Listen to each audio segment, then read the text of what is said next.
नमस्ते दोस्तों, क्या आपकी ACL लिगामेंट सर्जरी हुई है और उसके बाद आपका घुटना पूरा सीधा नहीं हो रहा है? क्योंकि मेरी एक स्पेशलिस्ट ACL लिगामेंट और आर्थ्रोस्कोपी प्रैक्टिस है, इसके कारण इस तरह के कई मरीज़ हम लोग रूटीनली देखते हैं जिन मरीजों की ACL लिगामेंट की सर्जरी होती है और उसके बाद घुटना पूरा सीधा नहीं हो पाता है। तो पहले मैं आपको इस चीज़ को समझाने की कोशिश करता हूं और उसके बाद मैं उस क्वेश्चन पे आऊँगा जो मैंने पूछा था कि इसका ट्रीटमेंट क्या होता है। तो आप ये वीडियो अगर पूरा देखेंगे तो आपको इस प्रॉब्लम के बारे में डिटेल में पता लग पाएगा। तो जैसा कि मैंने आपको बताया कि ये आपके घुटने का स्ट्रक्चर होता है और घुटने के अंदर आगे की तरफ का जो लिगामेंट होता है जो यहाँ पे दिख रहा है आपको, इसको हम एंटीरियर क्रूशिएट लिगामेंट या तो ACL लिगामेंट बोलते हैं। और ACL लिगामेंट रिकंस्ट्रक्शन सबसे ज़्यादा कॉमनली परफॉर्म्ड आर्थ्रोस्कोपिक सर्जरी है जो काफ़ी रूटीनली की जाती है। अब नॉर्मली आपका जो घुटना होता है वो 0 डिग्री मतलब पूरा का पूरा सीधा होना चाहिए और ऑपरेशन के बाद भी आपका घुटना पूरा सीधा रहना चाहिए, परंतु कई मरीजों में हम ये देखते हैं कि घुटना पूरा नहीं सीधा हो पाता है और कुछ बैंड रहता है। इसके कारण मरीज को चलने में लचक हो सकती है, चलने में लंगड़ाहट हो सकती है और दर्द जो है वो बना रह सकता है। इसको मेडिकल टर्मिनोलॉजी में फिक्स फ्लेक्शन डिफॉर्मिटी या तो FFD भी कहते हैं।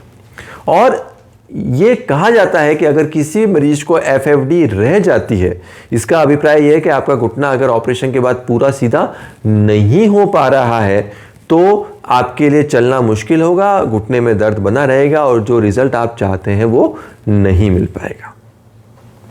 तो जैसा कि मैंने आपको बताया कि मरीज हमसे सवाल पूछते हैं कि ऐसा क्यों होता है। तो ये जो बीमारी होती है, ये जो तकलीफ होती है, इसका कारण होता है साइक्लोप्स लीजन। साइक्लोप्स क्या है?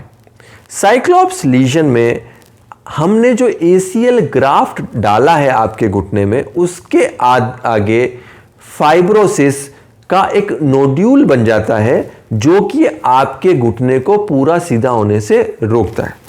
मैं आपको समझाता हूं कि जैसे आपका घुटना है, घुटने के अंदर मैंने बताया ये घुटने का लिगामेंट है, ACL का लिगामेंट है और इस ACL लिगामेंट के जस्ट आगे के हिस्से में जो है एक फाइब्रोसिस, एक नोड्यूल इस तरह का बन जाएगा जो आपके घुटने को पूरा सीधा होने से रोकेगा।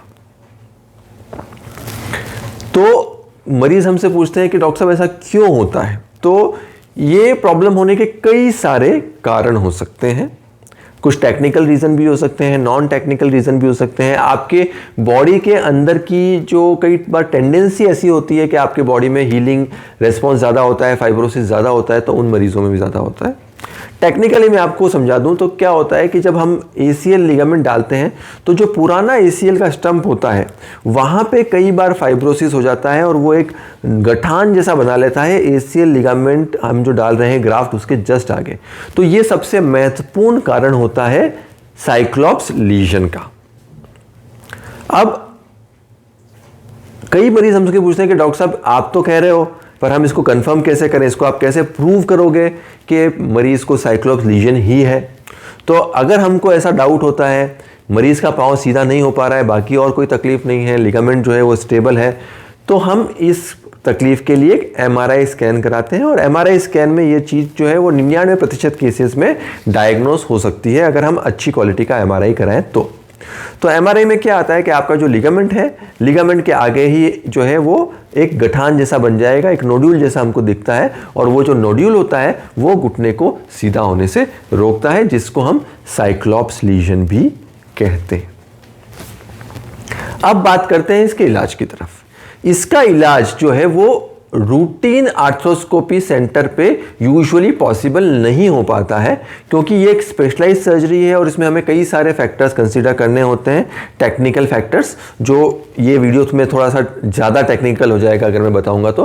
पर मैं आपको समझा इतना सकता हूं कि अगर ये तकलीफ है तो इसके लिए एक स्पेशलाइज्ड आर्थ्रोस्कोपी सेंटर पे आपको जाना चाहिए और इसके लिए एक दूरबीन की स्पेशल सर्जरी करके आपकी जो ये प्रॉब्लम है इसको टैकल किया जा सकता है, इस प्रॉब्लम को एड्रेस किया जा सकता है और जो आपका घुटना पूरा सीधा नहीं हो पा रहा है उसको हम सीधा कर सकते हैं। तो ये एक साधारण आर्थ्रोस्कोपिक सर्जरी है, परंतु इसमें एक स्पेशलाइज्ड टेक्निक की आवश्यकता होती है। अब यहाँ पे दो प्रश्न बहुत ही महत्वपूर्ण है।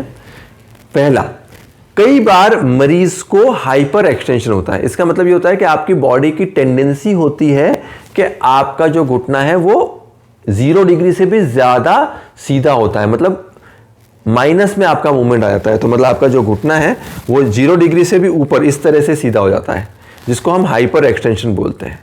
अगर बॉडी की ऐसी टेंडेंसी है तो कई बार ऐसा होता है कि हम जब ACL लिगामेंट सर्जरी करते हैं तो उसके बाद वो हाइपर जो एक्सटेंशन है, मतलब जो घुटना आपका 0 से ज़्यादा सीधा हो रहा है, वो करेक्ट होकर 0 डिग्री तक आ जाता है। तो अगर वो है तो आप चिंता नहीं करें, वो एक नॉर्मल फिनोमिनन है। अगर आपका जो घुटना है वो 0 डिग्री से ज़्यादा सीधा हो रहा है, तो अगर सर्जरी के बाद आपका घुटना पूरा सीधा हो पा रहा है, 0 डिग्री पे आ गया है, तो फिर कोई चिंता वाली बात नहीं है। उस केस में आपको घबराने की, चिंता की ज़रूरत नहीं है। आपको साइक्लोप्स नहीं होगा, क्योंकि जब हम नॉर्मल ग्राफ्ट डालते हैं किसी भी पेशेंट को तो हम ये इंश्योर करते हैं कि आपका जो घुटना है वो 0 डिग्री तक का मूवमेंट अटेन कर ले।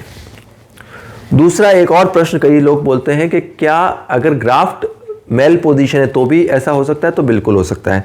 कई मरीजों में अगर आपका जो ग्राफ्ट है उसकी टीबियल टनल या तो उसकी फीमोरल टनल अपनी जगह से आगे की तरफ बन गई, मतलब एंटीरियर पोजीशन हो गई है, तो ग्राफ्ट आगे की तरफ आ जाता है और ग्राफ्ट खुद भी घुटने को सीधा होने से रोक सकता है। इसीलिए मैं आपको बता रहा था कि ये अगर आपका घुटना ऑपरेशन के बाद सीधा नहीं हो पा रहा है तो ये एक टेक्निकली चैलेंजिंग चीज़ है फॉर द ऑपरेटिंग सर्जन। तो इसको एक स्पेशलाइज्ड सेंटर पे ही आपको इसका प्रोसीजर करवाना चाहिए। तो कई बार ये बिल्कुल सही बात है कि कई बार टेक्निकल इश्यूज़ के कारण भी अगर आपका ग्राफ्ट का मेल पोजीशन है, ग्राफ्ट एंटीरियर है या ग्राफ्ट टीबिया या फीमर साइड में आगे की तरफ है, तो भी ये घुटना सीधा नहीं हो पा रहा है, इसकी तकलीफ हो सकती है। तो दोस्तों, आशा करता हूं कि अगर आपको ये प्रॉब्लम है तो ये वीडियो के माध्यम से मैं आपको इसके बारे में पूरी जानकारी दे पाया हूँगा। इसके बावजूद भी अगर आपको ऐसा और कोई प्रश्न है तो आप हमको कमेंट बॉक्स पे लिख के भेज सकते हैं। अगर आपको हमारे से ऑनलाइन कंसल्टेशन लेना है तो नीचे दिए हुए नंबर्स पे आप संपर्क कर सकते हैं और हमारे साथ एक ऑनलाइन कंसल्टेशन शेड्यूल कर सकते हैं। धन्यवाद।